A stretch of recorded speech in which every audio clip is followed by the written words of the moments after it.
Hi, எல்லாருக்கும் வணக்கம். எப்படி இருக்கீங்க? இன்றைக்கி ஒரு ஃப்ரூட்டை பற்றி பார்க்க போகிறோம். இது பேர் லாங்கன்னு சொல்லுவாங்க. இது வச்சு ஒரு 2 வருஷம் ஆச்சு. இது பார்த்திங்கன்னா இப்போ கொஞ்சம் நாளாக ஈல்டிங்க்கு வந்திருக்கு.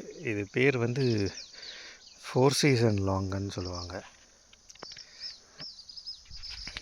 4 சீசன் லாங்கன். இதில் ஒரு பிரச்சனை என்னென்னா மாவு பூச்சி வருது. அதை அப்பப்போ நம்ம வந்து பார்த்துக்கிட்டே இருக்கணும். ஆனால் இன்னும் இப்போ கடையில் பார்த்திங்கன்னா அந்த லாங்கன் வெரைட்டி வருது. அதாவது என்ன வெரைட்டின்னு என்னாலையும் கண்டுபிடிக்க முடியல.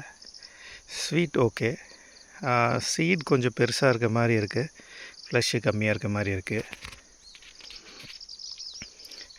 எங்கள் சேனலை லைக் பண்ணுங்கள், சப்ஸ்கிரைப் பண்ணுங்கள். தேங்க்யூ.